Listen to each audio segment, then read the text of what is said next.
we are amongst a lot of our peers, kind of do the normal light show and this and that. Everyone's just so cookie cutter. Everyone fits inside the box that sells tickets. I think with us, we put a lot of thought into what we do artistically with writing music and the way we present that music live. I hope that it shows, and we do that in an attempt to keep the creative and artistically where it should be, which is with the band. That's where it all starts, and that's where it should all end. I think a lot of us have lost sight of that.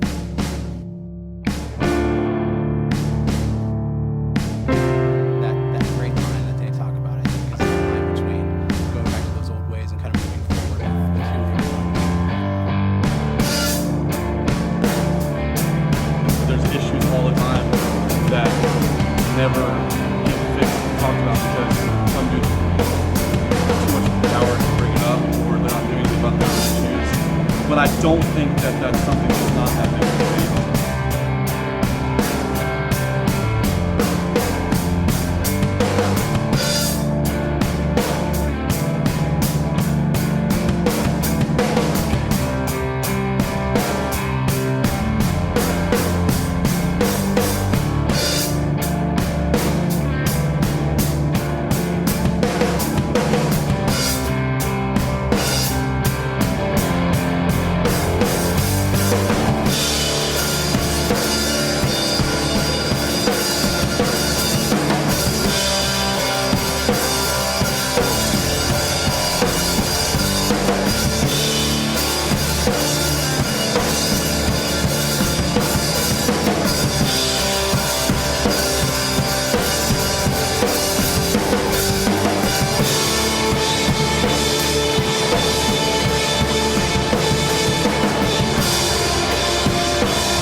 I am Russ.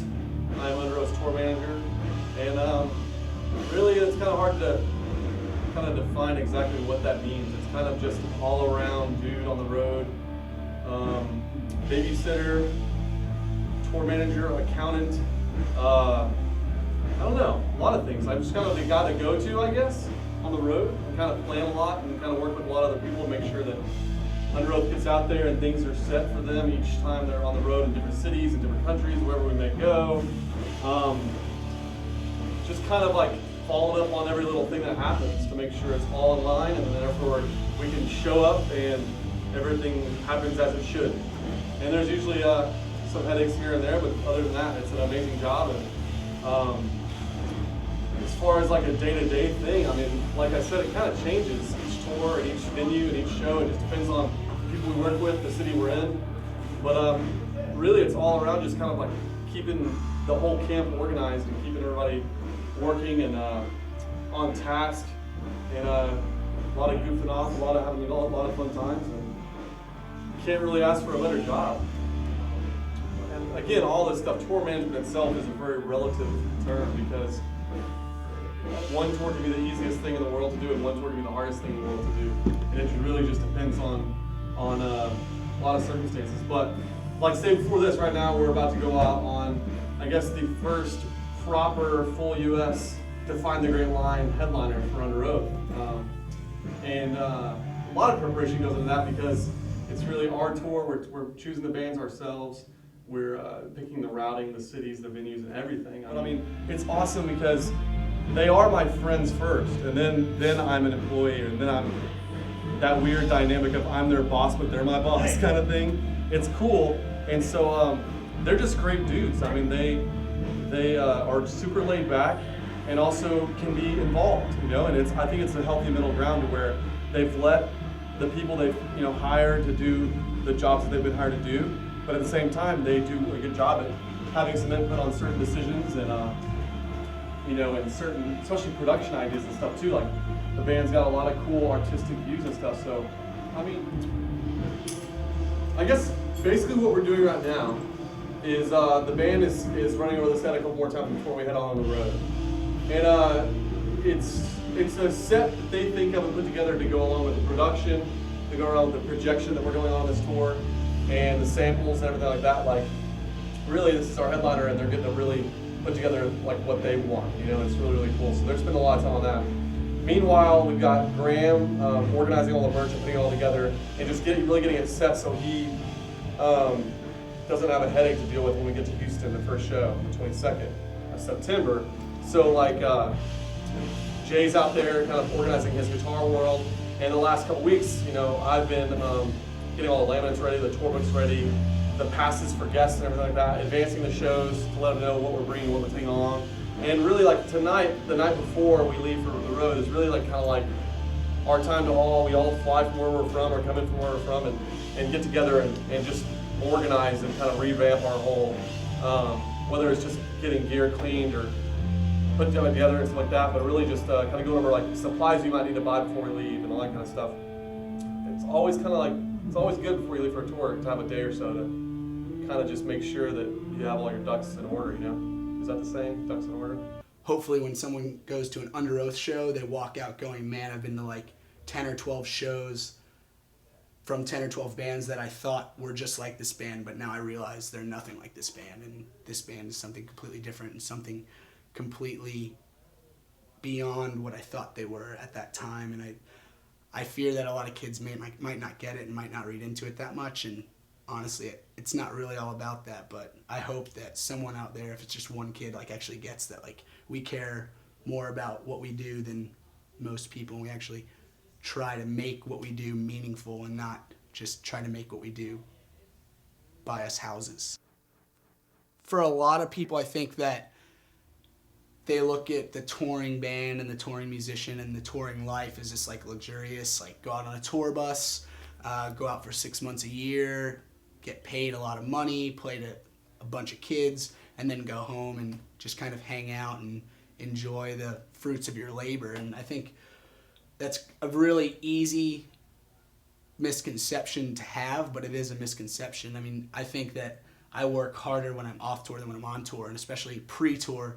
So, I mean, the last 3 weeks have just been approving merch designs, setting up video shoots, actually executing the video shoots, and in that warring with 4 different young kids' school schedules and Elizabeth, my fiance's, work schedule, and getting all that to come together along with the Florida rain season has been a pretty bad task, and it's really thrown us a lot of curveballs, and we've pretty much been pushed to the last week of tour, kind of catching up to a lot of things that should have and I wish we could have done earlier. And I've been pretty much putting in a lot of 18-hour days, just getting all this stuff going, and here I am, about ready to go on tour and still in the midst of editing stuff. So it'll probably all come together day one, but it's definitely to the wire. And I think, I'm not necessarily off tour. When I'm off tour, I'm just working from home.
first day of tour, showed up in Houston last night.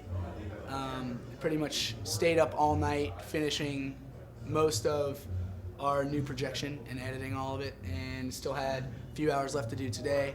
And Troubleshot and me and a couple people sat down and freaking sifted through all this crap and finally exporting the very last sequence, and I have 23% of it done. And it is 5:15. Doors are at 6, so in the last hour before the show, I'm getting the last piece of our show together. And and then we found out that our projectors are out of focus and out of alignment, and we have our Justin, our projection guy, out right now with a runner trying to get equipment to fix that. And I figured day one would be a little hectic, but not this hectic. And it's the biggest show that we have ever played as a band headlining, so no pressure. Pretty much things so far have just been freaking awesome because, first of all, like, the sales for this tour are good already, and it's like only the first day, and we've never really been a band that sells a lot of tickets before the show, so that's a whole lot different for us. We actually know that people are gonna come to the show, so that rules. And I mean, it's the first day, so there's always gonna be problems. Like, I know we had some projection issues, and different dudes' equipment is jacked, and we always wait till the last minute to practice, so we're still trying to work the kinks out of the set, but we'll see how that goes as the night goes on. If we screw up horribly, it's probably Aaron's fault. So yeah.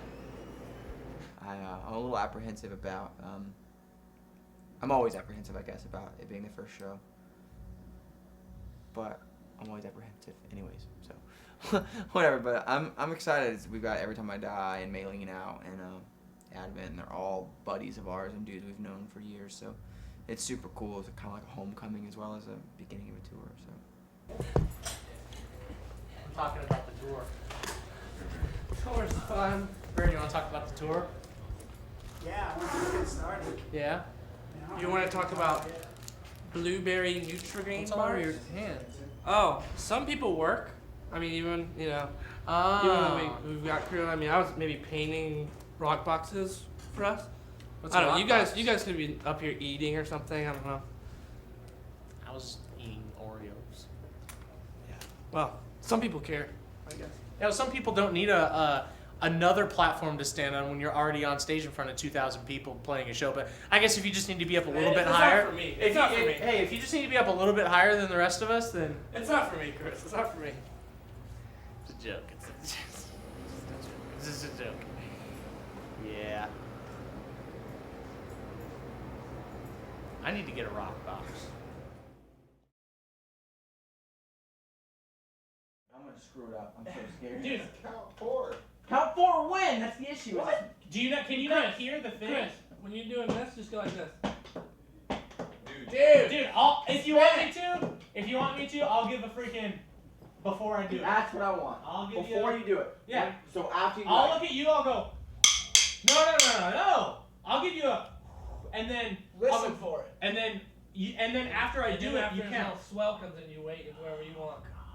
Just wait It's until you fun. see me doing something and count 4. I'll give you the. I don't need all this guessing game in my life right now. You understand? All you need to know is this. Dude, spontaneity is a freaking key. I felt it out today on the end of freaking 3/4 game. We were practicing today to get the set. Dude, it goes from da da da da to da da da da da da da da. It goes. So that's how it should go slow though. That's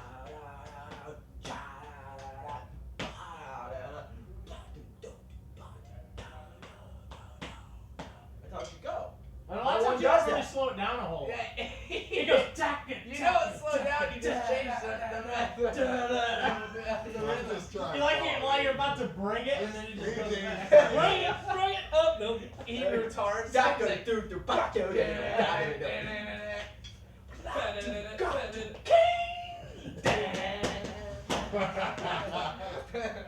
Let's just feel it out tonight, y'all. And then when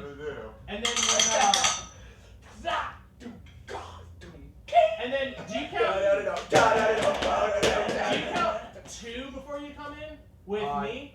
With Okay, the so bump. No, it goes up. Down, down, down, psh, down, down, down, drop. Okay, so 3. All right. Yeah. Wait. And you're counting on the jams too, right? Yeah, 3. Yeah. Yeah, I'll count on the jam, and he kind of always goes 2, 3, 4. Ooh, I like that. That's a little. That Mr. Bungle. Yes. You got anything inspiring? Got that good? No, I'm just gonna go. Goodbye. And go. What? 1, 2, 3, 4, 5. Oh yeah. 1, 2. I forgot about 1, 2, 3, 4. We'll be fine. It'll be fine. 1, 2, 3, 4. We'll be fine. You gotta come on. It seriously sounds like we all were like best friends taking a road trip, and I on the way to totally- Texas decided to start a tour. We're like, you know what? We should start a tour when we get to This Houston. is how much I remember our set list is intro, retard, in regards, and then I remember 80 3, song. 4, 3, 4, and 3, 4. That's all I know. No. I literally don't know where. Intro, I don't know where- retard. I know what's Alright, on okay, it. Disregards, 80 song, break, gang It vocals, stops jam, after D-bit. delay. No break. break on the gang vocals then. What? No, you just go. That's what I said. You I said said break. gang vocals, jam, delay, break. I said break after 80 song. No, there's not. They're not. There isn't. Going to- We are so Wait, how does that? How does that? Wait, how does that work? No, How does the end of that song work?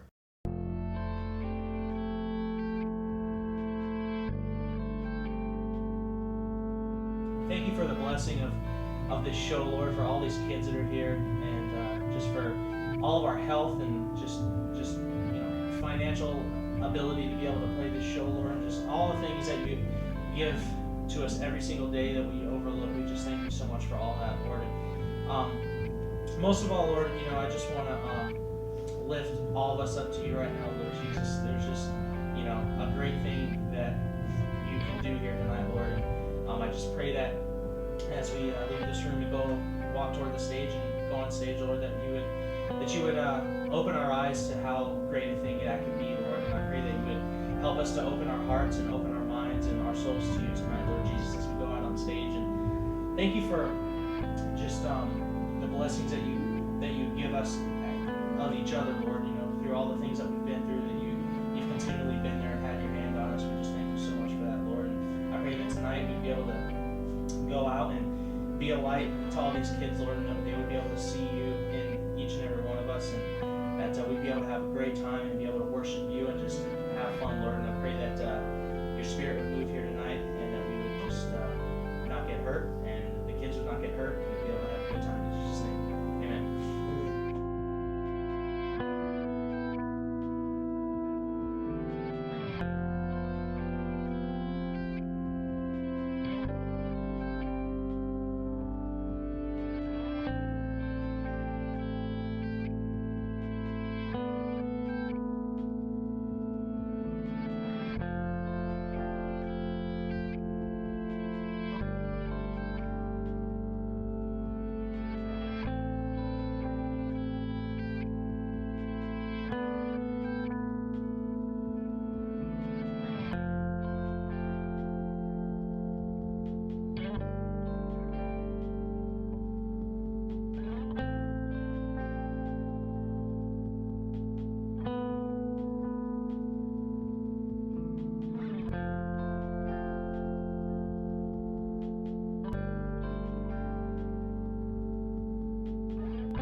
I got nothing, you got something I feel out of place. All looking through your window into the delicate place. Well, the problem with this grill is it smells like burnt plastic, and burnt plastic on your meat don't really do this, something, dude. Yes. So, especially when you got Aaron over there that is super sort of, you know, freaked out about it. I mean, I'll eat anything, so I grew up in the Caribbean, so it doesn't really matter to me. This is Courtney. They got a grill coming right now. They do? Yeah. Yeah, that's the people that are going to cook whatever. Oh, cool. Okay. Have you got the answer? Have I yet won the part? Is this just your way of breaking my heart? Everyone denies the I know that's true. Torbq, dude. Torbq. Bros before shows.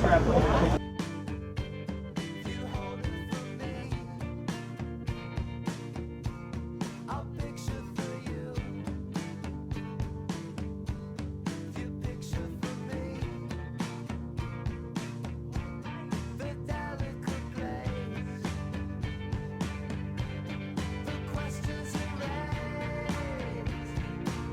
In terms of like people on your guys' level, just like hands down. That's awesome. So It's really pretty terrific cool. here. Like, It is. I've never had really the chance to work with anyone on your label more than just being on the same tour with them. Sure. But Well, dude, it is really exciting. Ultimately, I think what our vision has been is we create friendships with artists and you bring them into it. I was just reading an article the other day about that whole thing of like how labels are struggling to connect with bands and well, if you make friendships with them and you hang out with them and spend time with them, it's not Like a that, weird vibe. It's, you know, it's just like, all right, how do we add together? It's no longer about us versus them. I'm gonna grab a burger real quick though. But dude, yeah.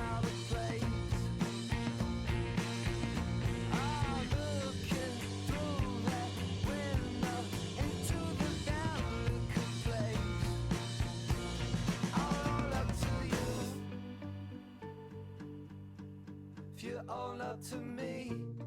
Don't cook just as quick. No, it's a different kind of, it cooks totally different that way. No, you're not cooking it right, dude. What? I do that with ribs. Well, that's different. Being Birmingham has sweet too. Also, like Well, because the ribs have like fat in it that needs to turn into gelatin. And yeah, so you want to make sure you're cooking that real slow and low.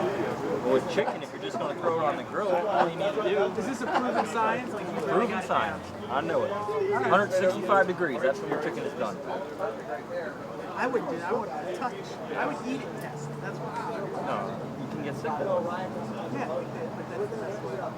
Best way to get sick. That grill there, it just takes too long to heat up. That thing. Look at that. That thing's cooking like it's never been cooked. Oh, it's on its own. It's doing its own thing. Huh? So offended right now. Because I want a gas grill. Yeah, absolutely.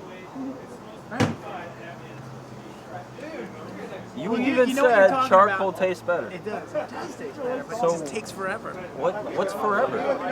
You gotta let that thing heat up too. Yeah, you can do boom, right and go. Right in there. No. That's instant start. You're baking your chicken before you even put it on I'm the not grill. making chicken at all, though. That's the point. I haven't put a steak on there. I don't think it matters if it's on charcoal or gas. I mean, both things cook the meat, but if you want flavor, you gotta go But charcoal. I season the meat.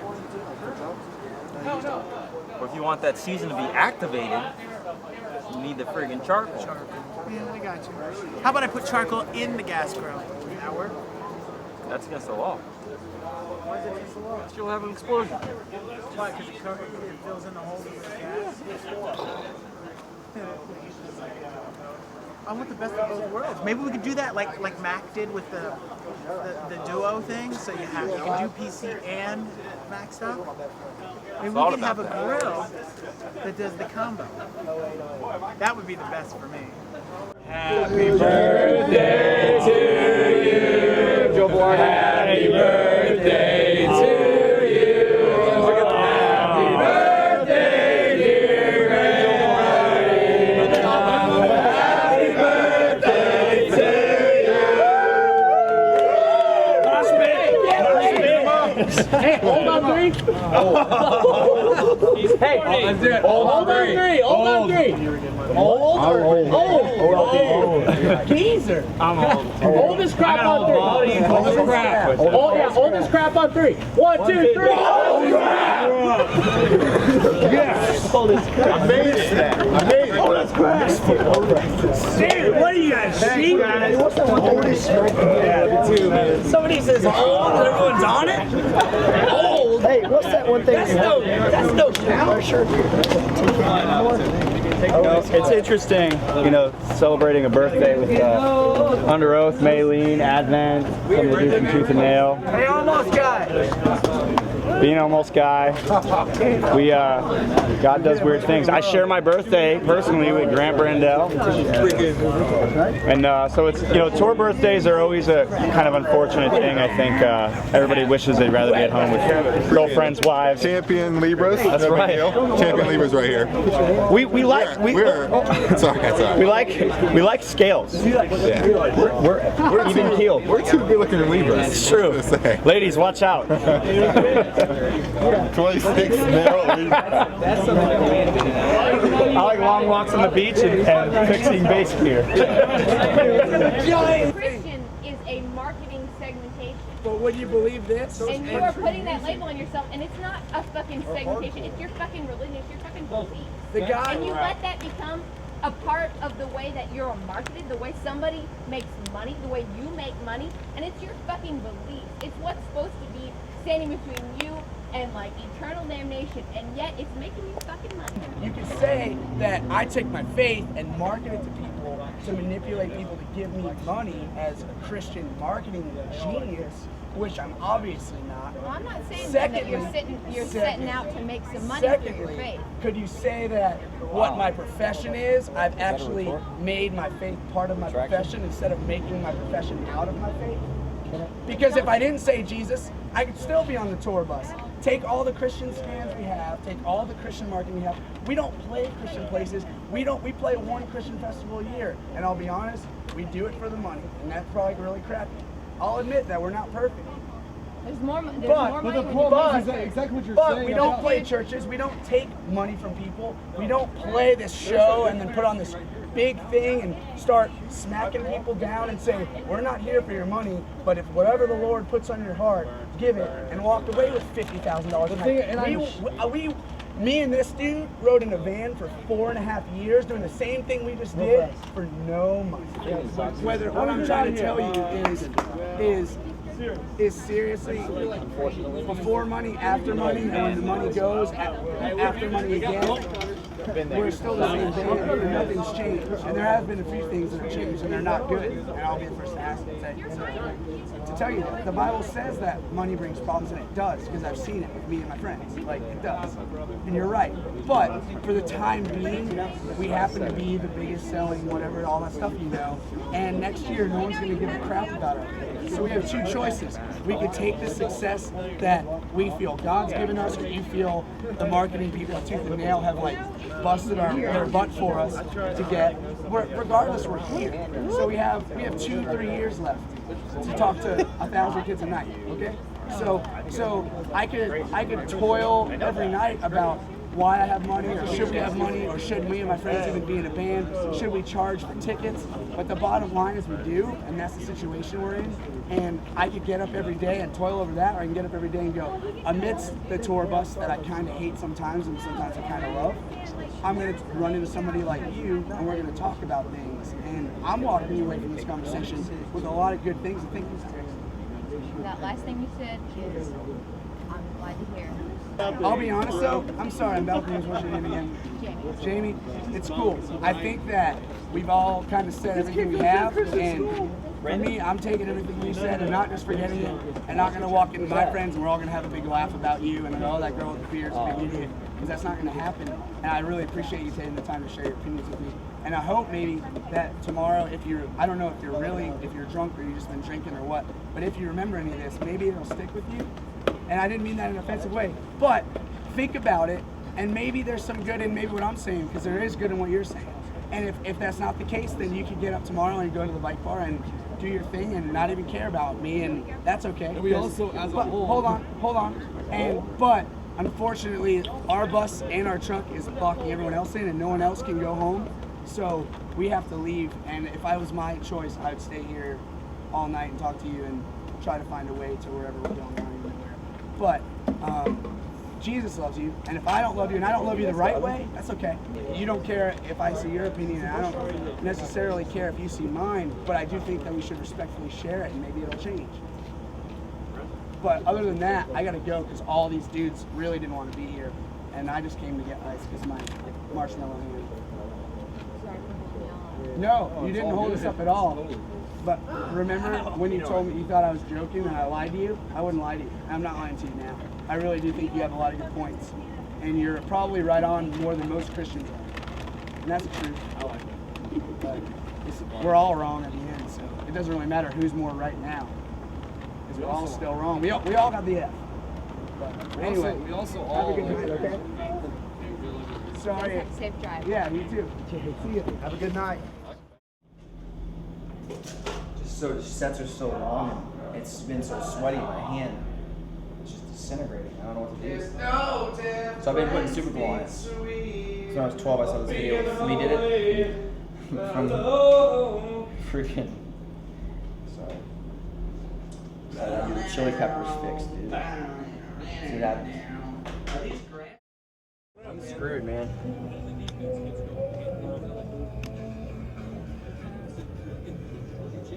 What the hell am I gonna do? I had to hold the stick like this because I couldn't put any pressure on this. Sucks, man. Oh my god, it feels like leprosy. Dude, cold air is not my friend. What are you gonna do, man? Freaking grate your teeth. Yeah. He's been trying to get a hold of me?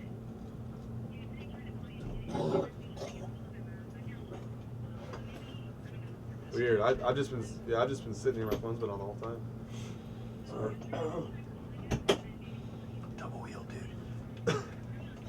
Okay. Can you double sword?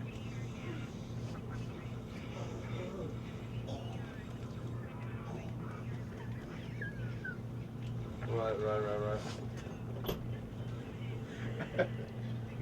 alright? Okay, cool. Thanks. Bye, Jamie.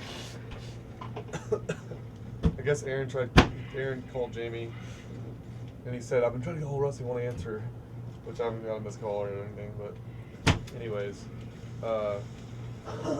he told Jamie that the infection spread up all over his arm. He's going to have to get all the infections scraped out. He's going to have to get it going on IV. He's going to be there at least for 3 hours.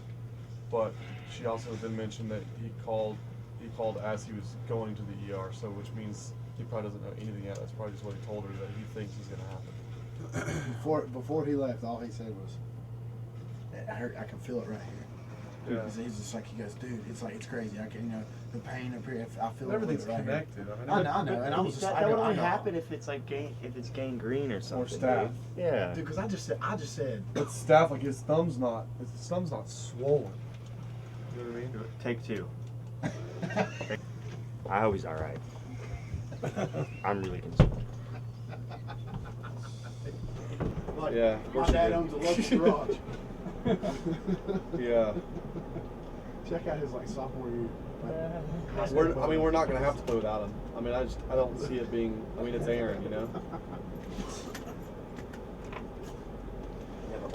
I saw him this morning, man. Like it looks like he scratched himself. Not like I'm saying he scratched himself to make it a line. I'm just saying it looks like it's just he has something there for you. No direction. You're just gonna go where Vegas leads. Oh, totally. But I don't. At the same time, his thumb's not even swollen. It looks just like a gnarly blister. It's not even right around. Right. This is my favorite daughter.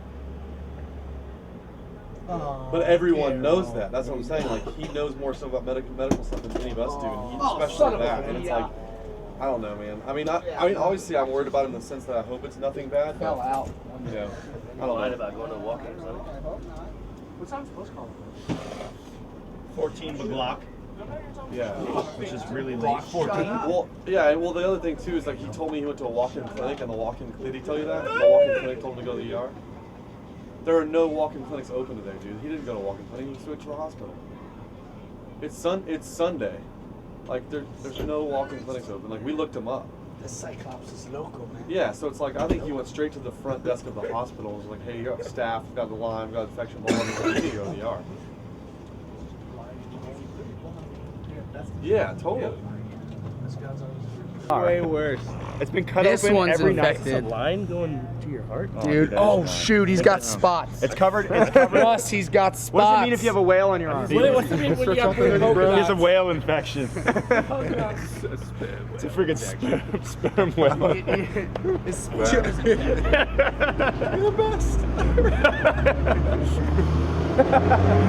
What's up?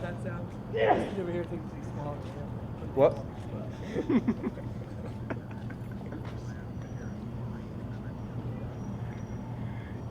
They said that to you or what?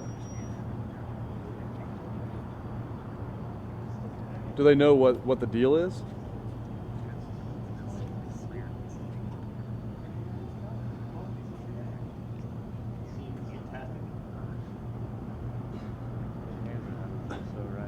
He's got a felon. It's some gnarly infection. They have to cut his finger open and drain it with like wires and stuff. He says he's out for like maybe a week. Jay, you son of a bitch. So wait, so You gotta get surgery. like how long do they think you're gonna be You out? made me make fun of Aaron on camera. I did not. How long do you think that you'll be out? Like they're thinking you're gonna be out? I didn't say anything. A felon? 3 or 4 days to a week. Yeah, he said it's rare. Doctor said it's rare. S.E. Kenny. Hey, so what do we? All right, about playing a show. What do you want to try? I mean, what's the deal? About Underoath still playing, you know? Really? Hey, we didn't have any service. Well, I mean, I'm just saying, like, obviously, like, you're not playing. Like, that's what you're saying.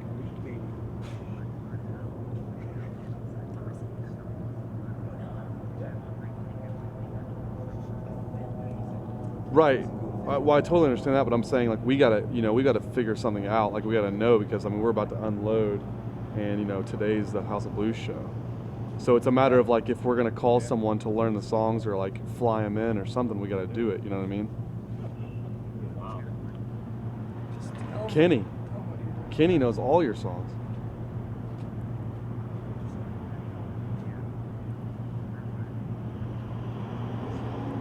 He plays to a click, right? Yeah. I mean, what don't you think he's capable, fully capable? Right. But I mean, so.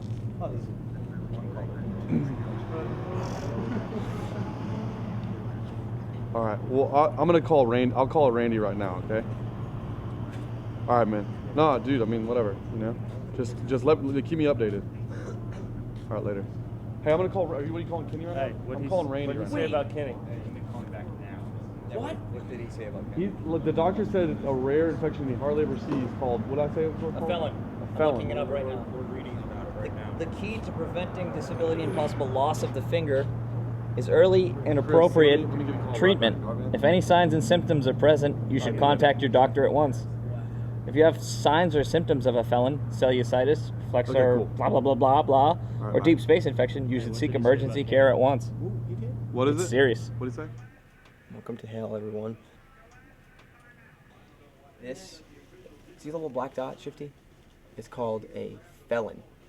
They have to cut on either side and then put it. What did they have to do? You are asking the wrong person. They cut on either side And he's got to put a drain in it. and put a drain in it. Drain. A drain from playing drums. Don't play drums. Doesn't pay. As far as health goes. They stuck me with this. Here. See the blood? Shifty? Here. And here. And it swole my hand up instantly. And now it's asleep. Completely asleep. I'm hungry. They had to take blood. One's waiting for a corrections use discharge. I'm being pumped full of some sort of antibiotic. So what we're going to do is we're going to go in here and put an incision right through here. Okay. And then we're going to poke into it and see if there's any pus stuck up underneath there and drain out all the pus. Okay. After we're done, we're going to put in a little piece of like cloth in here to help to drain. So drain even out though extra it's pus. all the way, even though it's here, you're gonna cut all the way over here. Yeah, because what they say is that you can do it on both sides, but you can see where it's both on. Which side is more tender to you? This side, right? Like, it only hurts really on the black dot. On the black dot. Yeah. We're gonna tunnel underneath the black dot. So is it going to be hard to drum? I'm not gonna drum for 4 or 5 days. This is the alley part again. Oh, I didn't. By the way, I've been touching this a lot, Okay. so. Go ahead and just lay it flat like that. Are you here at a concert? Yeah. Mm-hmm. Where are you guys playing? I don't feel that at all. Good. That's what we were hoping for. Is it drumstick splinter? Is that what it's for? No, we don't it's think there's anything in there. It's just that it's just got infected. It's a drumstick wound, like a blister. Like see those blisters, and it just callus over callus. And then I woke up yesterday and it hurt so bad. And then I woke up today and there was a red line down my arm. I was like, holy crap. Right through that guy's head. That's so weird feeling right there. It makes me want to throw up, kind of. When this wears off, how bad is it gonna hurt? Yeah. Later today. Yeah. Yes. Yeah. It's gonna hurt. I'll give you a hint, and the answer is yes. Yeah, sure. I kind of feel that tingly a little bit. Yeah. Just so you know. Yeah. I'm just making sure if I scream when you cut my finger open. Holy shit! Sorry for the words. We've heard it before. See, there's a fuss right there. Oh! Where's the culture? Oh my gosh! Holy Wipe it all off before. Ow! It doesn't hurt. I'm just messing with us. Trays. Did what happened? Did what you think was gonna happen happen? Yeah, a little bit, not as much as I wanted it to be. You're still cutting? Yeah, we're still cutting. Oh my god, dude! I'm so freaked out right now. Are you sure? He's not. Huh? He's not sure. Have you guys ever seen anything like this before? Never. The worst thing we've ever seen working in an emergency room. Look at all my nephews. All right, I'm gonna pass out. Stick me with that needle. I'm gonna pass out. Don't pass out. You're gonna be fine. How much longer do you think? Just when you get there. What are you Breathe. doing? Don't hold your breath. What is he doing Breathe. right now? We're Just trying to look at me open and up the breathe. thing. Oh my god. You're doing fine. This is serious surgery. Shouldn't I be asleep for this? No. It's much better if we get comments from you. Okay. Where's the iodoform? It wouldn't be nearly right as there. much fun to tape if you were asleep. Dude, I'm gonna lose it. I'm gonna go to sleep. Breathe. Oh, what are you talking about? This is nice. Breathe. Oh, well. The hell? You seen what the container said, did you not? Yeah, I know. That's stitches? No, we want to keep this open. How long? Breathe. Just You breathe. guys have seen stuff like this In before? your nose, out your mouth. Breathe. No, we've never seen him do this before. He's never Breathe. done it before. I don't even think he works here. You guys aren't helping anybody. He is getting This is Breathe. experimental. Put your Breathe. head down. Look at me. You're all Don't right. look at it. Breathe. How much longer, Doc? This is it. We're done? That's it. We're done. Yeah. Thank God in heaven. So we open it up and we drain it out, okay? Okay, that's it. So you who's want to lay gonna- back down? Who's I'm gonna- all done sitting Lay up, down, dude. yeah. So who's There we gonna go. Just drum? put that right there. Nobody. Okay. Oh my God. You have to cancel your concert. Yeah, most definitely. There's no way in hell. There's a freaking shoestring sticking out of my hand. Oh, That's no, how we I will can't play afford to it. cancel tonight. Yeah. We tour once a freaking year now. I mean, we can't. What did you say about Kenny? Kenny, he says Kenny, he said Kenny, he thought Kenny would be capable of doing it, but what he mentioned was that he feels like Kenny might freak out because he's so young. But he's already played huge festivals. Freak out what? So for real? Kenny doesn't call week? Kenny. I did. Are you doing it? But a week is only like 5 shows because we have 3 days off this next week. Yeah, but they're all LA and San Diego, like all the biggest shows. Yeah. Listen to me. I'm telling you right now, Kenny can do it. I'm positive. I've played back the there. most I like gnarly that. situations. Dude, with that we kid. can do this, man. He can do It's it. either that or Man cancel. up. We can sing all the parts. I can't believe you made me make fun of him on camera, Jay.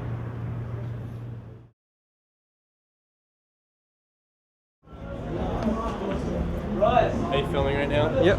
Sweet. Bummer. Give me one of these. Huh? We're on it fun. You want to laugh? No. Hey, Kenny. What do you need, brother? Hey, we'll wait a little bit. There's a Hey, what do you need?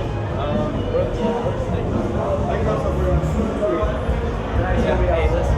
We need Hey, am I allowed to? Can I go up there real quick and just look at the drum kit? Is that cool? Do you care? Yeah. They don't even know you're playing, so hey,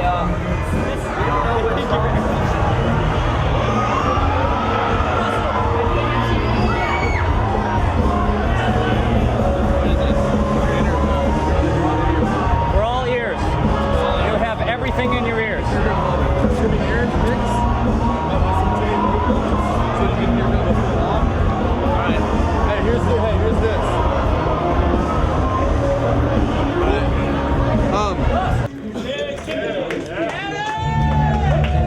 Thanks for coming and saving our butts. For real. Dude, I'll give it my best shot tonight. Tomorrow will be better, but tonight. Dude, hey. Yo, whatever happens, happens. Yeah. You guys are gonna hate me if I suck. Huh? No. I promise. I promise tomorrow's gonna be great. Dude, tonight's gonna be awesome. Just talking to Aaron. No, but. Okay, so what's the deal with the drum loops and stuff? Like, do I play those? Dude, or you just play drums, bro. Just play the click, and I'll take care of all that stuff. Okay. Yeah. Because there's some parts like it sounded like drum loops and stuff, and I was just curious if I play drums to those. The only part is 80s song, right? Dangerous Business. Yeah, but I mean, even that, like, if he didn't. Yeah. So All right. That set list is the one without the one song we cut. I'm Randy Nichols. I manage Underoath.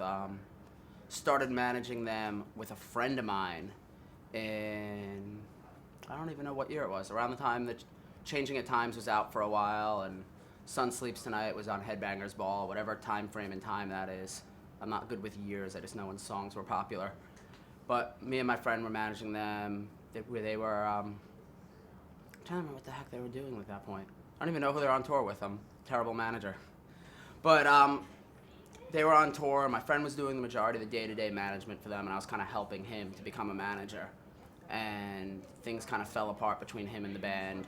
Band wanted to fire him and just have me do it alone, and it was kind of a weird situation where I didn't want to screw over my friend, and I wasn't really loving Underoath at that point. I really liked the one song, the single, and I wasn't a huge fan of some of the heavier stuff on that record. So we kind of I decided that it wasn't right to continue working with them. But even though I wasn't managing them for like a year after that, I talked to them all the time. I went to all their shows and kind of just stayed friends with them. And when I heard Chasing Safety, I was just kind of like, holy crap, I got to manage this band. I love this record. The band actually did change to make the songs that they said they were going to do, and it kind of became what they told me they were going to become. And from there, I just kind of, I'm trying to remember what I did. I flew down to Florida to meet with them after they'd met with like a bunch of other managers, and took a meeting with them, was convinced they weren't going to hire me. They were going to hire one of the other managers because I didn't want to work with them for a year. I kept telling them no, but then left that meeting, got a phone call, what seemed like 5 minutes later, but it might have been the next day, telling me that they wanted to hire me as their manager, and been working with them ever since. So basically the band hired me to be their manager. They called me. The next week they're doing a show in New York on Warped Tour. It's going to be their first show that I'd be at as their manager. And we wanted to have a meeting to just kind of sit down and plan what we're going to do, what the short-term plan is to do things. So I get to the show, and first thing I ask them when I get there is, where's the bus? Let's sit down, have a meeting, and talk. And I get told by 2 or 3 of them, oh, we don't have a bus. We broke down 3 or 4 days ago, and it's getting fixed, but we don't know if it's getting fixed and when it'll get here. And, you know, my response to them immediately was like, why didn't you tell me you don't have a bus? I'm your manager now. That's what my job is here to do, is to help fix problems. And they're like, oh, we didn't want to bother you. We didn't think it was a big deal. So they're all split up, riding between like 6 different buses, didn't want to pick up the phone and tell their manager that they don't have a bus.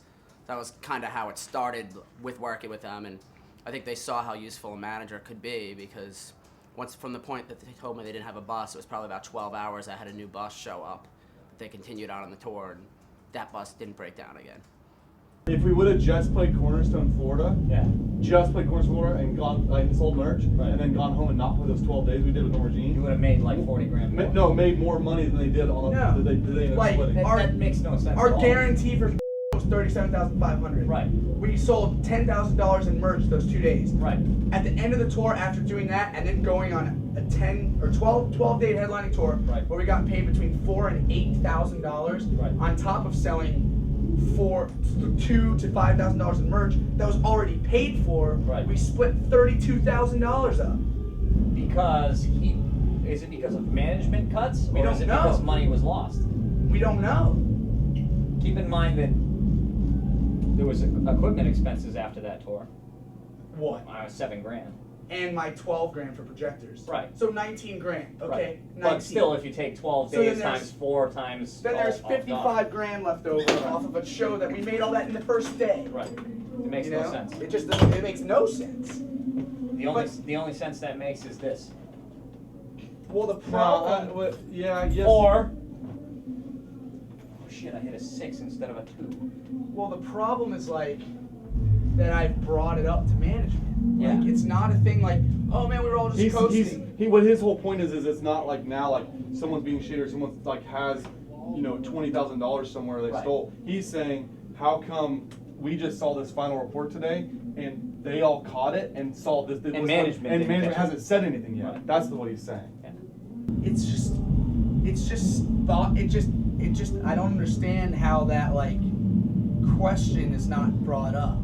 Like if my band for a year straight goes, why the F are we making 8% of what we gross? Like, how do we go out and make $250,000 on a tour and come home with 6?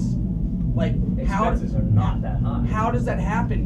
But I'm saying we've had this conversation 12 times. Yeah. Every tour for the last year. If I was that dude, I'd spend at least an hour going, let me just check. But you see a $90,000 merch profit and a $65,000 merch deficit, and you just go, hey right. guys, just wanted to make sure you knew this. Our checks are going out this week. Like that was from Randy. I mean, the only way that we could be self-contained is if every single one of us did something. Like Poison the Well, Emery, like those dudes. There's at least 3/4 of the band does a major role that a manager would do. And it's like you could do the money, I'm sure, to an extent. And like I could do menial management stuff, and we could even pay Russ extra to do day to day. But like, there's renting buses, like all the nitpicky stuff that like no one wants to or has time to do, And it's like, I don't know. Did you guys just get finals or something? Yeah. And you're just like bumper pants? Dude, we just got finals for the entire summer. What are your finals, if you don't mind me asking? $130,000 generated, $2,500 each before taxes. Before taxes? All summer. All of summer? For the entire summer. What was y'all's guarantees? Well, I mean, we had some crazy guarantees. We had one that was like 18 grand. Wait, they were different? Huh? They were different? Well, because we a lot radio of that show or were like other flyouts, things. I thought you were talking about Warped Tour only. No, Warped Tour was rough. Wait. It was $350 a day. But we're meeting up here, right? I'm sorry, I don't mean to talk so loud. I have these in. Yeah. But we were clearing like merch-wise, like it was pretty legit, dude. Like, and for us, and like, and two, our big summer fest we did like this big Christian fest, we did like this other thing and this Helio show, like all these random things that we had to do. Like one was 13 grand, one was 18 grand, one was 11 grand. Like those covered, like in four shows split up like sporadically in the summer, that covered our damn bus for the Yeah. Like I'm sorry, dude, but if you generate $40,000 in 4 shows and that covers your bus, pardon my French, fuck, dude. Like, where's the money? You know what I mean? Like, I don't know. That's wrong. 40,000. And you know what? And Margaret gives you a breakdown, and it makes sense. Like, it's not like there's it's not like there's money missing or anything. But it's like, wow, I can't be cool. I'm sorry. I had a conversation with my girlfriend tonight. Like, I can't be cool with the fact that if I had a home business and I made $100,000 with 5 of my partners in 3 months or 2 months, and that's all we got paid, and we didn't better our business, and we didn't have anything to show for $100,000, then I think that I would question doing it differently. I look at it, it's like, I don't know where we can cut from. I mean, especially on Warped Tour, all the crew guys took the cut. It's like, didn't do anything, you know? That's the thing, is when you have dudes cutting two dudes cutting $200 off their weekly pay, $400 a week for 2 weeks, it's $800 in the grand scheme of $5,000 a day. Like, what does that do? What does that shave off, like $50 a day? Literally? Like, so now you're at $4,950.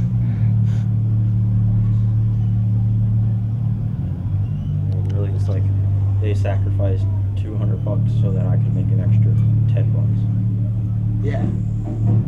Which isn't right. It sucks. I mean, but all money given to the band aside, like, it really sucks that you have to generate $130,000 to get paid. $1,900. Crumbs, dude. Like, literally crumbs. And honestly, dude, when you're away from your home, like, it works out to like $8 an hour. You know, like. Okay, but my question is this. I think everybody knows how good a waiter I was at Olive Garden. You know. Yeah. Well, like, your $100,000 turns into $2,500, but like, it doesn't matter. Like, we have a tour that will gross $80,000 and we'll get $2,500. We have a tour that will gross $400,000 and we'll get $3,000. I've literally had probably 24 hours straight of conversation about that this year with Randy in some form, saying dudes are bummed, I'm bummed, why the freak is this, why, and it still comes out the same bottom line. I'm just like, dude, that's just what it is. Unless you want to say screw it and go back to a van, like, that's what it is. Manage ourselves, you know. It's like, got to. I think there has to be ways to generate money when you don't have an overhead. Online store, Hot Topic, whatever. Retail is like the key. Well, that's what I've told people. Because only one dude gets a cut of that.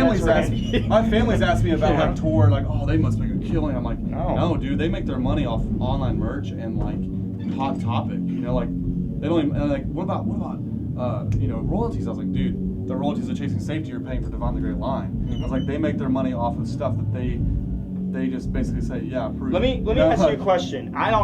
This is none of my business, and I'm not asking how much you guys got paid, but I'm guessing you guys recouped, didn't you, on Chasing Safety? No. Oh, on Chasing Safety. And that's when you were like, crap, this is amazing. Right, but as soon as for a little while, you guys were like, hell as soon as they did yeah. Define the Great Line, all the royalties for Chasing Safety pays for the recoup money on Define the Great Line. Is that right? Until Define the Great Line. It's basically like, here's this, money's coming in Chasing Safety, here's how much they owe, it just goes.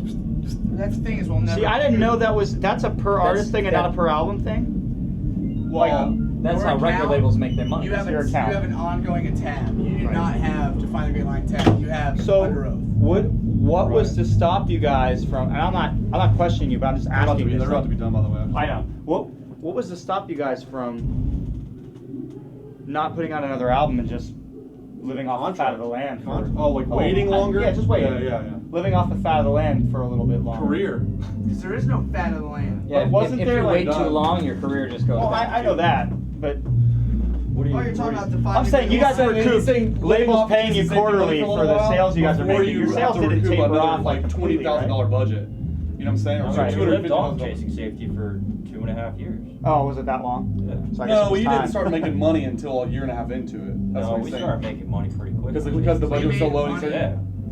It came out in June. We got our first paycheck in December. Off royalties? Oh, really? Just off tour. Starting in December, that's when we started making money. He's talking about specifically royalties. Yeah, but whatever. I mean, but Soon after. before pre-manager, pre-boss, they already- whatever, you guys were probably killing it. Well, they already had a manager and Suzanne, which We did a Coheed tour when we had sold 75,000 records in 7 weeks, and we made the exact same amount that we just made being a gold artist. Almost 1 million records cumulative sold on Taking Back Sunday 3 years later. Same exact paycheck. Same. Getting paid literally and expenses are 5 times as much. Expenses are way higher, but 5 times. Yeah, but as I'm all much, about man. more money, more But it doesn't- problems, but that's bullshit.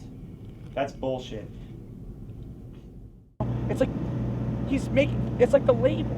They make $5 a record, but on paper they only make $1.50. That's what our royalty is. So if we have $100 or $1 million recoup, we have to sell 700,000 records to recoup, even though we've only sold 4 and they've already made 1.6 million. They've already made $600,000 off of us, but we'll still never see a dime because recoup versus what they actually make is total bullcrap. It's inflated. And like that's fine because a label is a label and everyone knows that label and band will never get along. Label's job is to screw us out of as much money as possible, and management's job is to freaking make us as much money as possible within the process of being screwed by the label. That's fine. But when the dude that's on your side is doing the same thing as the label is, that's effed up. Yeah. Like seriously. It's a huge step. I mean, if that's what you're talking about. And I'm not talking about firing Randy. I do not want to get up every day when I'm home and go, all right, gotta go sit in my office for 8 hours a day. I want to get up when I'm home and go, dude, I just busted my ass for 7 months this year. I want to enjoy this time with my wife. I want to go out to lunch. I want to go spend time with my friends. And I want to enjoy life. Because when I'm on tour, 24 hours a day, I am not home. But like, I think the compromise is just being like, dude, like, you're making way too much money to be effing up everything you're effing up. Like, you need to make exactly what I make and what he makes and what he makes, or you shouldn't be working with us. Like, that's it. Is Like, that something, since you're not on a contract, is that something with like basically an ultimatum? Like basically like, you're like, Well, yo, that's what dude. I'm saying. That's why we need to talk about it. Basically, yo, dude, like, this is our. But then how long of an opportunity do you give him if you do give him that ultimatum? You know, do you give him half a year? Do you give him 1 tour, 2 tours? So like, when the question is, when do we fly him out? This needs to happen now. That's what I'm saying. Like, he needs to be. Well, I mean, call him right now.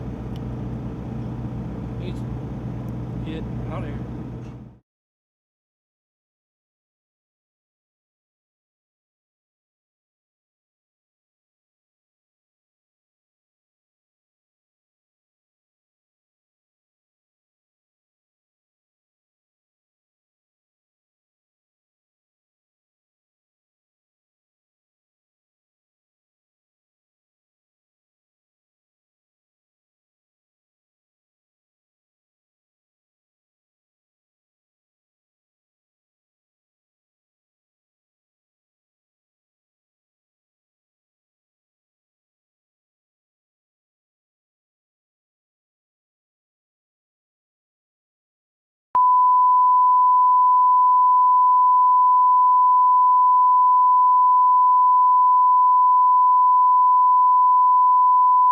Yo, man, what's going on?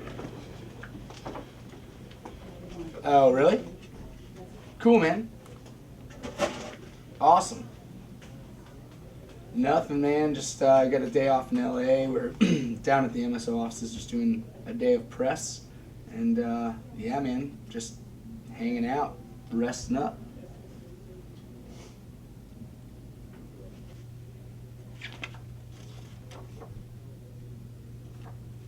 Picture. Take a picture, bro.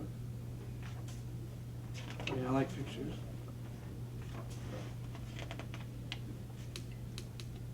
That's a ton of kids.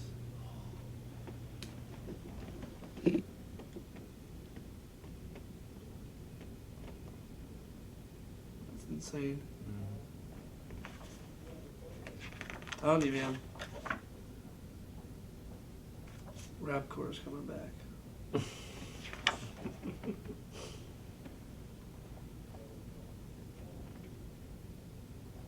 I wonder if that dude like wears in-ear monitors in there, or those like he just uses those as monitors now, or he just.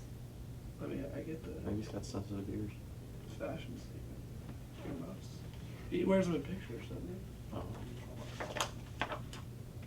It's like his thing. It's his trademark. They call them muffs. Do they call them muffs? Oh, no. They Dude, should. that'd be awesome. And muffs. I wonder if you could like, if you're at a Linkin Park show, you could like buy the muffs at the merch. You know, like it says Linkin Get Park. muffs. All the kids in the crowd are wearing muffs. Muffs is my favorite.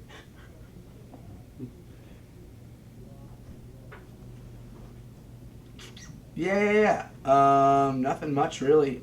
He got an infection in his finger and had to have some like last minute operation, and they cut his finger open and put some gauze in there to hopefully drain the infection, and that's pretty much where he's at right now. Just at home recovering, and he should be back for the Portland show. No, a couple days. Yeah, he's only going to be gone out for a week.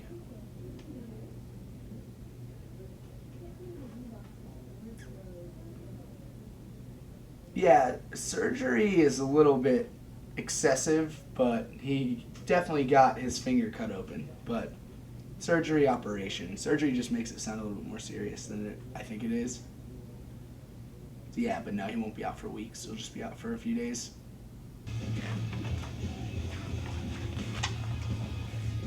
No, not that one. That's not it. Yeah, that one. Oh, is it? If my setup was as legit as that setup, we would have a hardback book. However, look at all those samplers and how many different things can you have? It's 1, 2, 3, 4. Hold on. 5, 6. 1, 2, 3, 4. Are you Six, no, there's 16 pads on each one, but there's 10 banks in each thing. So 160 times 1, 2, 3, 4 times 6. That's how many pads he has. He could probably do what he's doing with 2 samplers, but they're loaded. They can't do with just the bare necessities. I think that like the media guys in the band always feel a little lower than the normal, so they try they have to make up for it with our stock sweet up on equipment. gear. Remember that girl at the freaking? Oh, you were there when you were in the bathroom. Yeah, I know. What did she say? Oh yeah, that keyboard player. He's so awesome. The way he plays that one note, but he just rocks out on it. It's awesome. That was great. I'll kick that girl in the shins. Yes, I'll kick a girl in the shins. Dude, I wonder if he has different muffs for different wardrobes. He's got Christmas muffs, Halloween Chris- muffs, Easter muffs.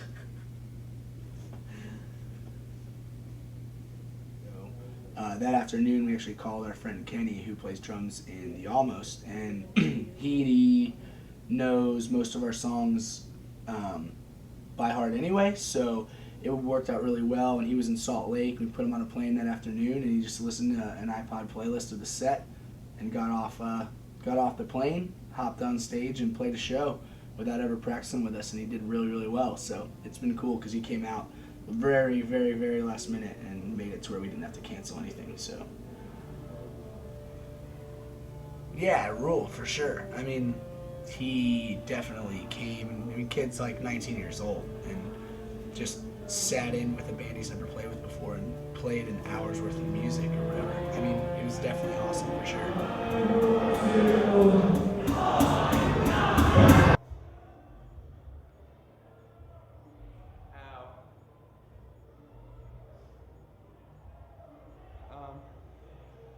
That's fine. I feel like halfway through, and then hands started cutting up again. Dang. So I don't know. Is there no skin on this area? No. Dude.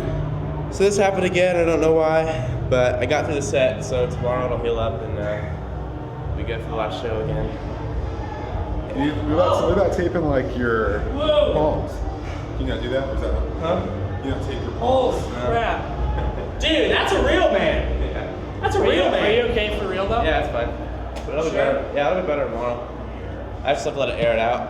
It'll be fine. But you got a good shot of that? Huh? Pretty freaking. Yeah. But yeah, tomorrow it'll dry out probably. Hopefully some new skin will develop and get through the last show tomorrow. Then Aaron comes back the next day.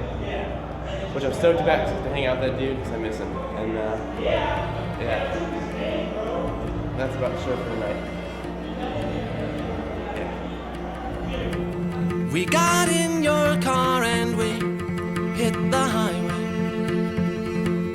Eastern sun was rising over the mountains, yellow and blood red bits,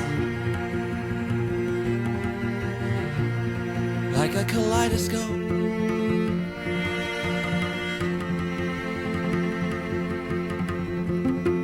Flaming swords may guard the Garden of Eden, but we consulted maps from earlier days, dead languages on our tongue, holding on to our last hope.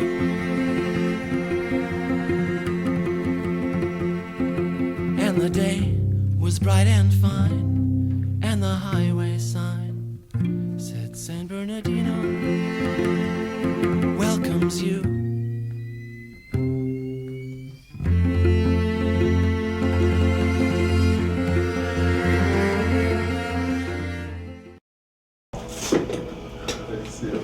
Oh, that's the same. Dude. I saw that witch doctor in a store in LA. How's your sweet email? We're playing a show with 3 Days Grace, Point, Papa Roach. It's good. I'll show you guys after sound check. I don't know what I grabbed now. It's cool looking. It's black. What's grabbing now? It's good. I just picked up a stick and like this. It didn't hurt. So see what happens. We shall see. I love you. I went home and slept a lot and took a lot of pills. And then on Tuesday, a week ago today, they took out the thing which you will see they put in earlier, and with no anesthetics, no painkillers whatsoever, because it would ruin my nerves, they told me. So they pried around my thumb and took a piece of cotton out with tweezers without me being drugged up, and it was horrible.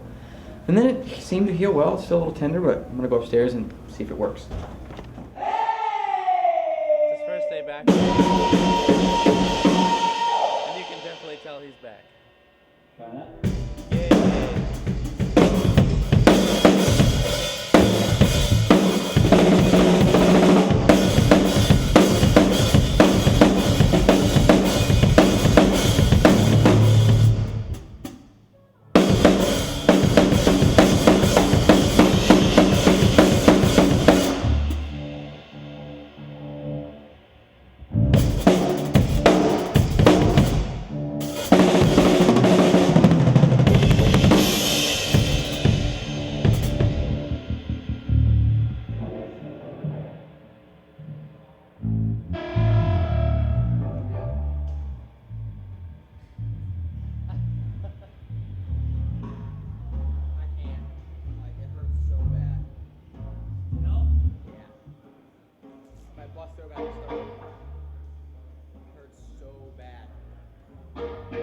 What do I do? I don't have any other job in the world. I mean, cool, Kenny's here. What does that mean for me, like, a week down the road to heal? Like, what? Just done,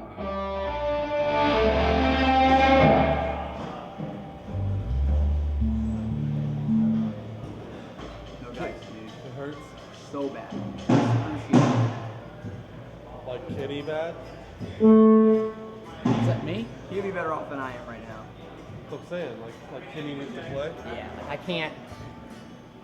Like, do you think it's gonna be like a day or like another week? I mean, I don't have it. I'm not gonna stay here. Like, I can't do that. It's like in conscience and just sit. Like, I'll make myself play. I need to be away from the drum sets. I will not play. I keep trying to, like, the more we go, the more it hurts, and it's been 2 songs, you know what I mean? If I play an hour set and bust this open, the doctor's like, if you bust this open, like, Oh, you mean like go back home? No, I think what I would probably do is Jamie, he's riding, we have... You just could ride to Salt Lake City. When is Salt Lake City? Like 2 days. I might just fly to Salt Lake City. And Jamie's in Salt Lake City on vacation. We played today, then we played Seattle, we played Boise, then Salt Lake. I'd probably fly to Salt Lake in the morning or something. I think 3 days is even good. I mean, if it's that bad, you think... I don't know. I gotta try. In my life, what else do I have? Besides drums. I don't have anything else. Like, I don't have anything else. I definitely can't. You're up, dude. What? You're playing drums. What happened? My hand is jacked, man. Wow. That already? Until Salt Lake. and it doesn't look bad. I know it doesn't look bad, but it hurts so bad. And that's what they did. They cut it open. See how it's like? See how it's closed, but the top layer's not closed? I think that's why it hurts. You're gonna stick on the tour though, right? Huh? I can't stay here. No, you're not gonna like leave, like go home. Right? You're not going back to Florida though, I right? think I am, because this is not a 2-day thing, man. This is messed up. Sucks, dude. So you're gonna fly Here's the back, thing, man. It's spread just from there. Is all your tape gone now? No, there's tape there. He needs that tape I had. No, this tape. Yeah, I think we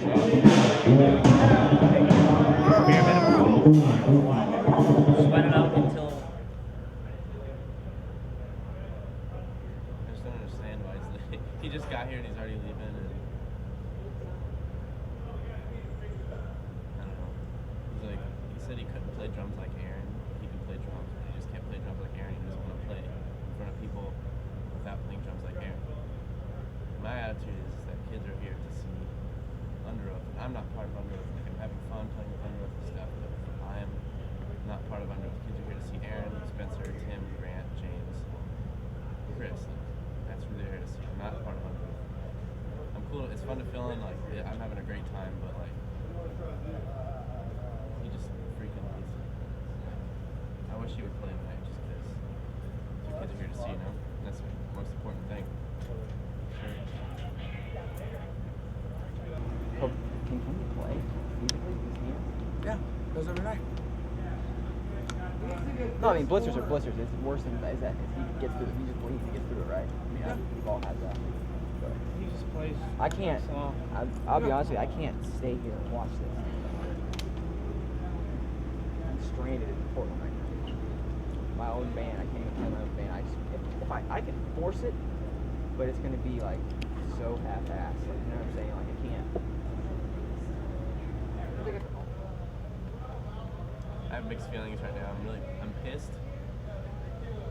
I'm sad that he's already leaving. Like, he just got here. I want to hang with him, and I want him to play too. So like, I'm pissed that I have to play. I'm pissed that he's leaving because he doesn't want to hang out. And, like, just all this stupid stuff. Like, I don't know what to do, and I don't know how I feel. So I'm just kind of bummed, but in a weird, mixed, awkward feeling sort of way.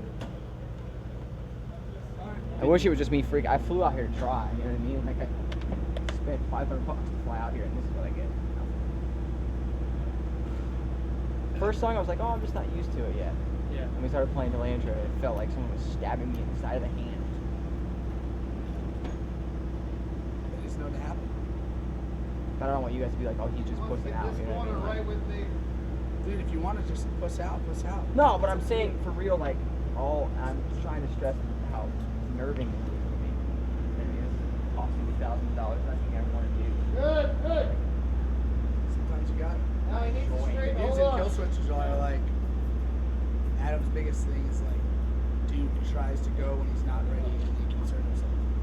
I'm sure it hurts really bad. At the same time, I'm the kind of person where it's like, you just play through the pain. I mean, that sounds like kind of cheesy and cliche, but it's like, if you can play and it hurts, and then you can just, well, 5 seconds later you feel fine, you're talking and everything's cool.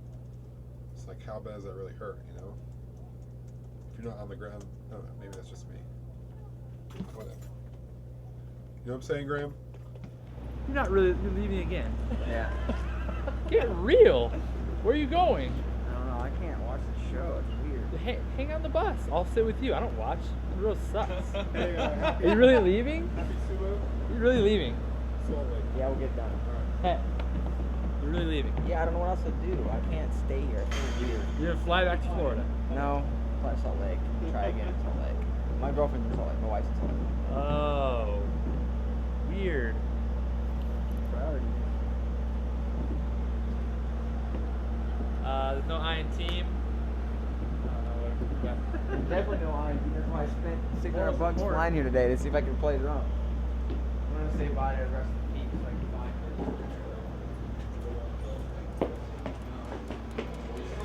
See you guys later, man. Oh, yeah, I know you're down, yeah. Good, be good. Yeah, I'm out. Gosh. Yeah.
Part of me feels like he had a photo shoot to do. Oh, I mean, that's why he came here. That's what I'm saying. Yeah, I think he knew that he wouldn't be able to play. He just No, All the text messages, calls, and everything I've gotten ever since. Like, can't wait to see you guys. He can't be with you on the road. You know? He goes, I'll be good in Portland. I mean, that's why he came here, so he could do that photo shoot. But yeah. What can you do, man?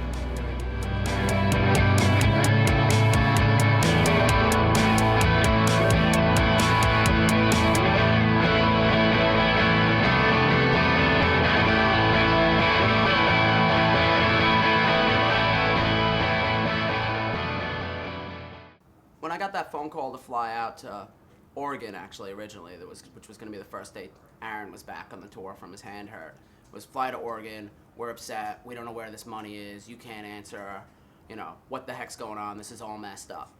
And like, to me, in a lot of ways, as frustrating as that was and annoyed as I was, it was kind of a healthy situation because for the first time ever, the band finally got really proactive, sat down with their business manager, looked through the numbers, and for the first time ever, I think, really understood how the numbers within the business worked. There we go. Okay.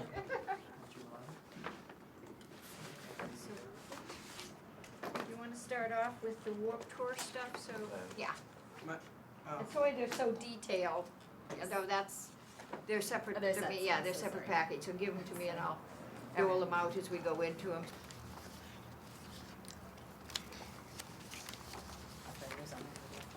I can't look No, at it. it's not the most Oh, yeah, they're- inspiring thing to do before shows.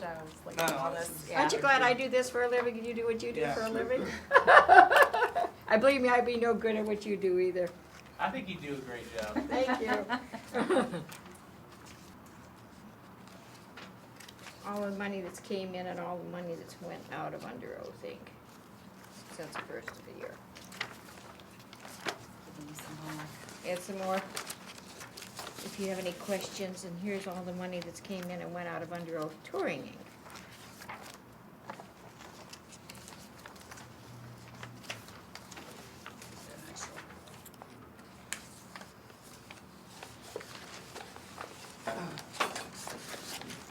So this net income right here is Yeah. individual? No, that's total, that's for the profit for the company. Okay.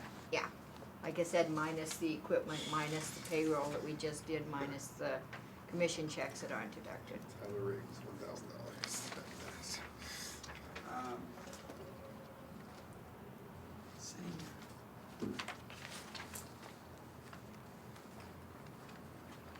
So real quick, Okay. these where it says salaries, officers, Uh-huh, and year to date, this is what we've made this year? yeah, that's what you've made, minus the, minus the what, minus the check, plus the checks that we're just cutting now aren't in there. Okay. And that's before taxes or after? That's before taxes.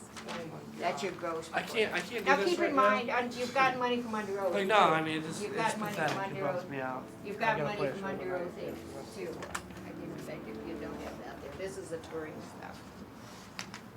Because remember, we got money from band merch.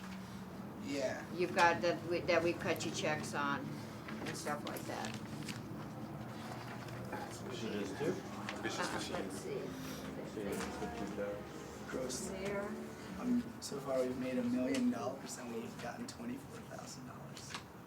What does, like, as far as Randy or Melissa or management as a whole, what is management's role in liaisoning things between our band and you? Like, what does Randy They're very good. But, like, what do they do? They call. They let me know what's going on, what's happening. I get the copies of the budget, so if I have any questions on them before the tour happens, so I can make comments if I have any questions or think there's some expenses that may need to be tweaked.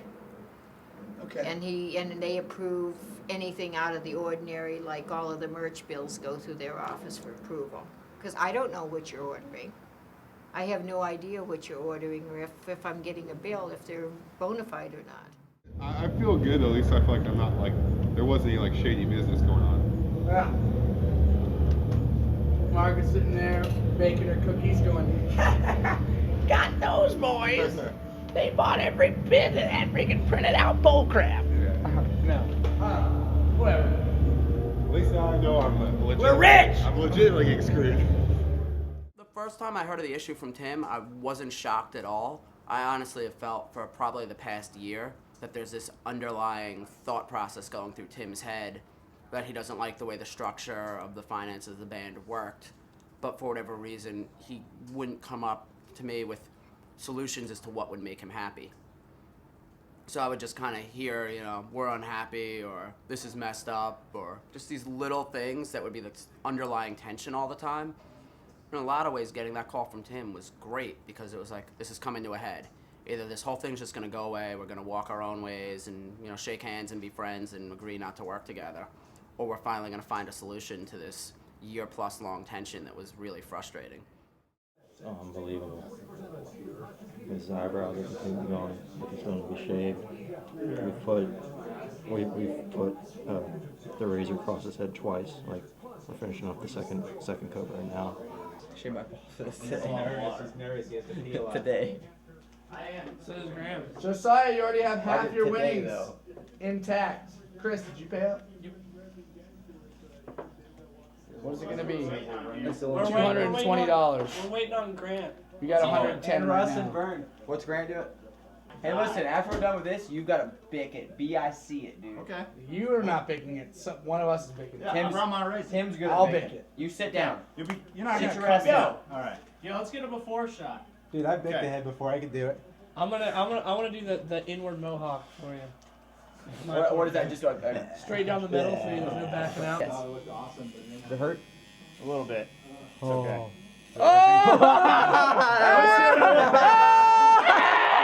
Over here. They're gonna look at What was the we point? do that now. Let's just do Yeah, 30 Wait, minutes. let me ask something. Why did you take off your pants?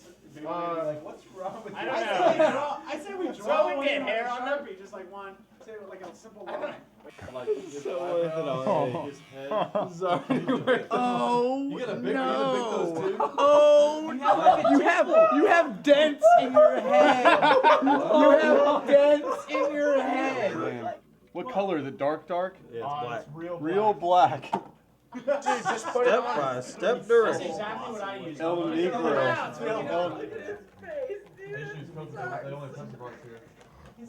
You look like such a douche. Oh, great. That's Is that it Come right on. there? Give me an emotion. Give me like anger. Make sure you don't get it in your mouth. Yeah, dude, that's gonna kill you. Yeah, that's not pudding. It already looks darker. He's like, wait, it is. I'll take it. It already looks darker. Josiah, your mom's gonna be so proud. Oh my god! That looks great! You look like an octopus just spit on your lip. I like it. I say we keep it. No.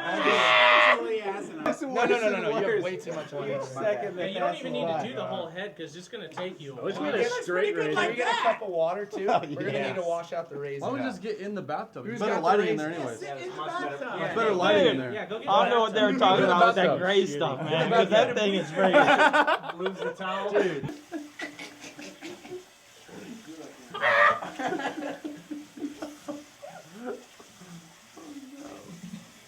What are you gonna do? I don't know. Dude, don't hurt my head. Dude, I've done this before. Hold on, It's just not- stand still. it's not My hard. hair is really. It doesn't really hurt. Dude, it's gonna take so long, dude. Well, It's there's the usually first bald spot right It's usually there. gonna be like an hour. No, it doesn't Oh, take that long. shoot, you are Well- sick. Oh, no! Hey, you gotta shampoo your mustache. The razors. Is that what you have to do to get the dye off of the skin? Josie, do I need to do that no! soon? Josie. Hey, do I need to shampoo my You butt look soon? terrible. Shampoo your mustache. Right now? Give me some shampoo. I gotta shampoo my stash, bro. Look at your head. Dude! God. The things we do. You gotta live with this for so long. There you go.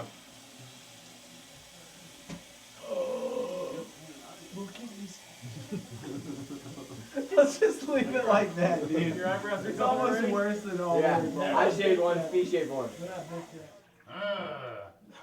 I have dents. You can't tell what emotion you're trying. Are you happy? Are you sad? Angry? Look at my dents. Look at the dents in my head. Is it worth the 20 speed? That's what I like to hear.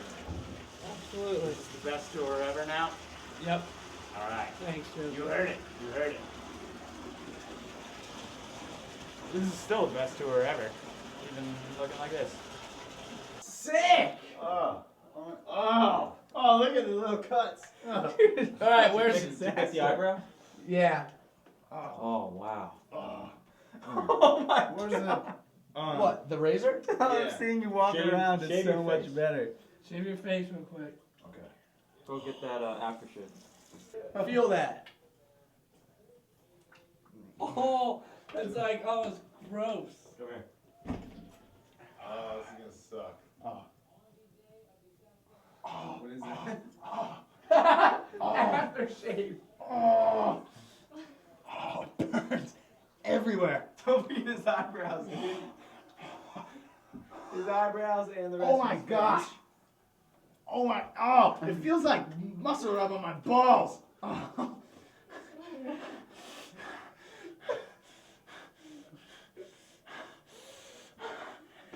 Holy crap.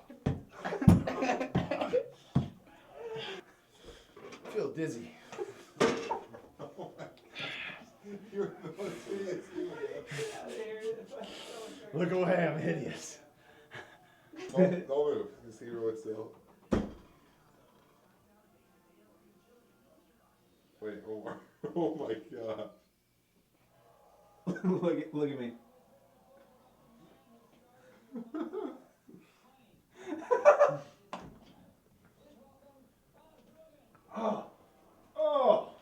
Oh, wow, my head feels disgusting. Oh my gosh. I have to say. I don't even know what to say. It's disgusting.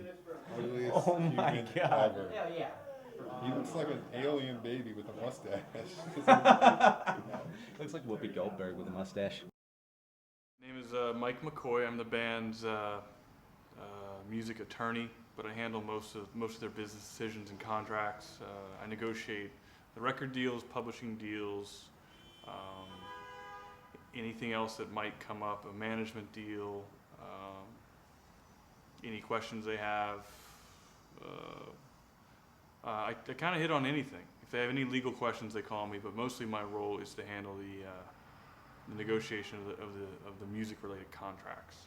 Well, yeah, the relationship between the band and their manager is it's been, as far as I can tell, relative to other relationships I've seen, it's been fairly harmonious. I mean, I think if there's any kind of,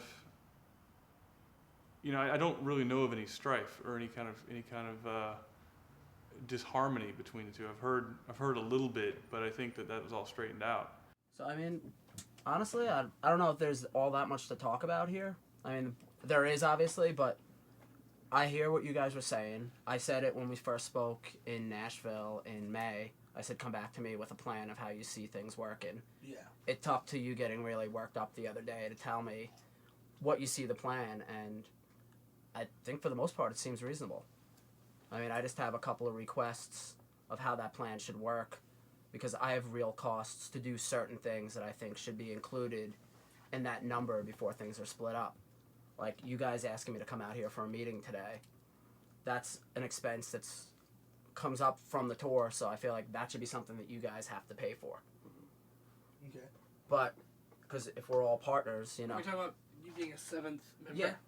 So if I'm a 7th member, if I'm coming out to a show or I'm flying out to a meeting that you guys all agree that I need to do, then the band should pay for it because I'm not just choosing to go off and do that.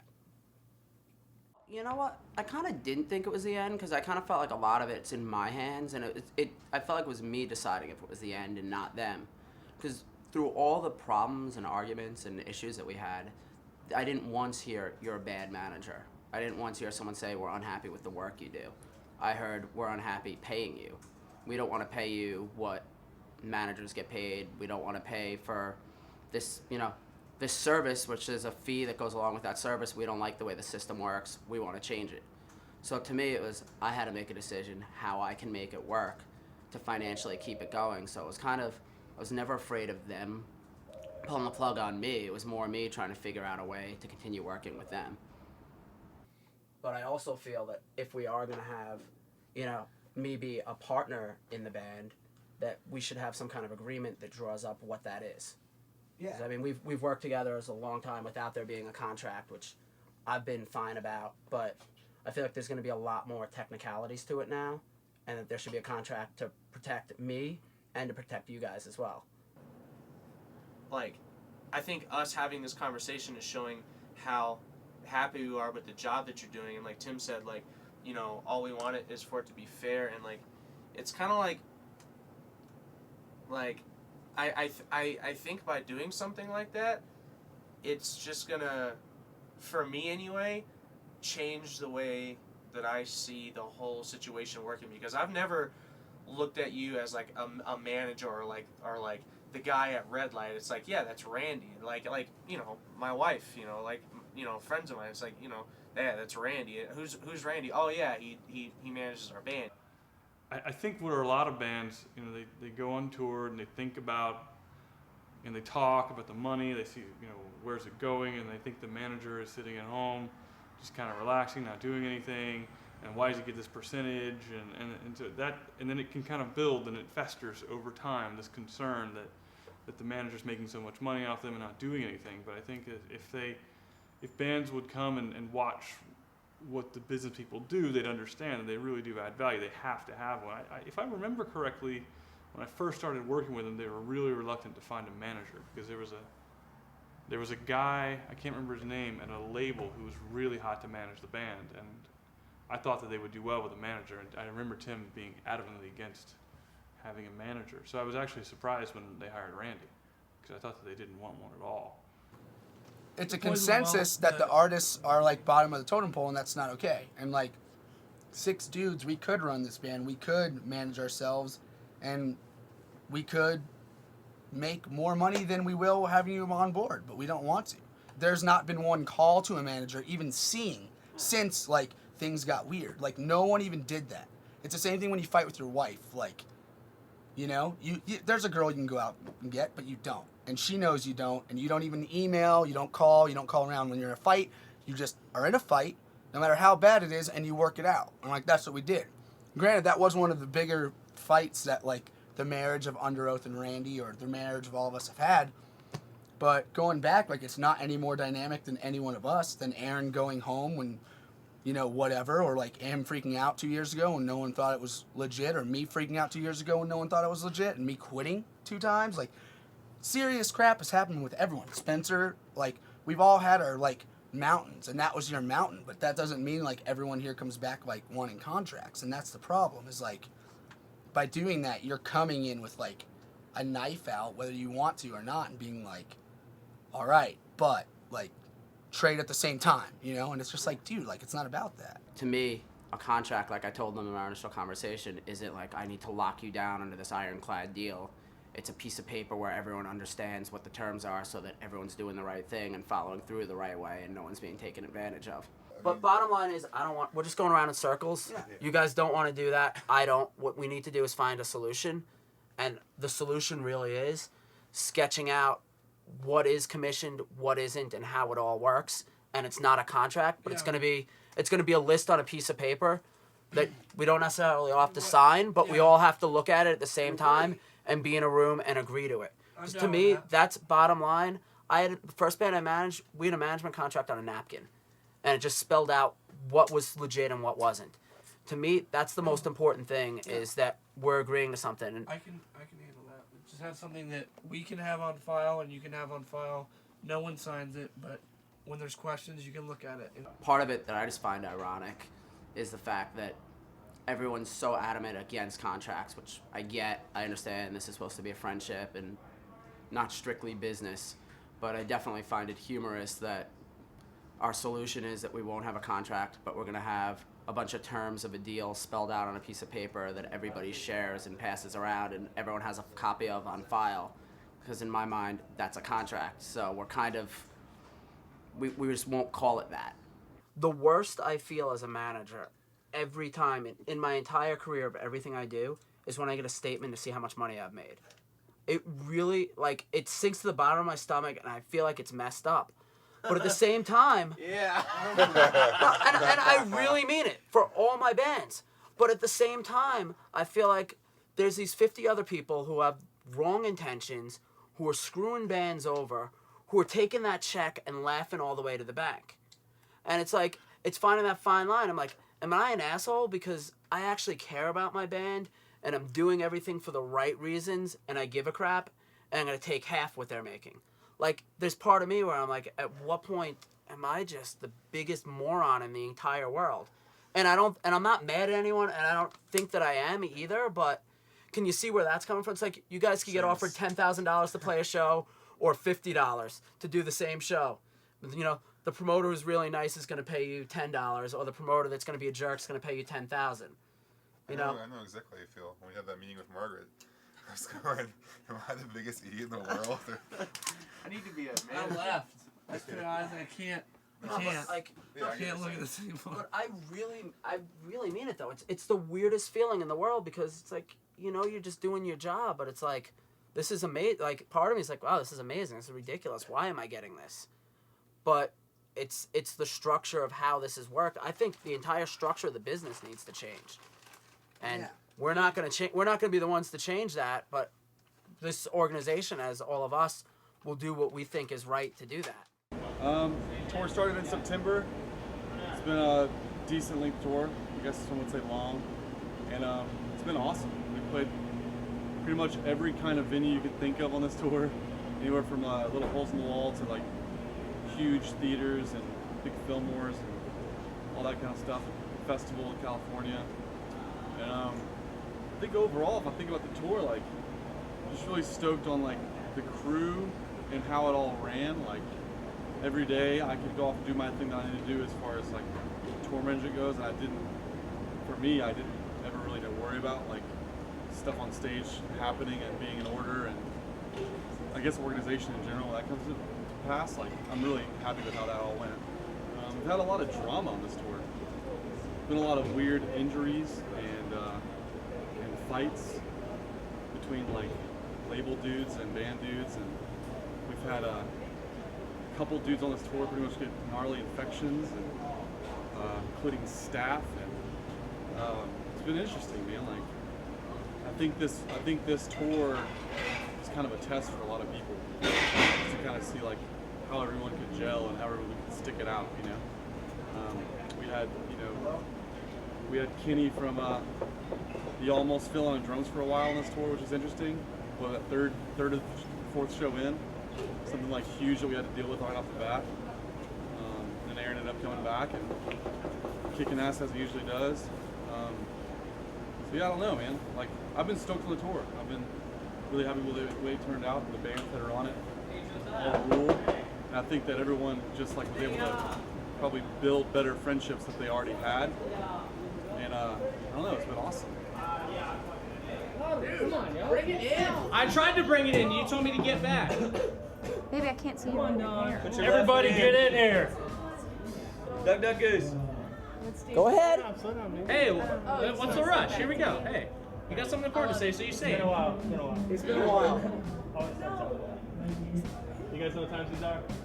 No. What times? These are the best times for lives. Hey! They are. Best times on 3? Best times on 3? Best times on 3. Everybody. All right, everybody. On 3 to a girl. 1, 2, 3. Best times!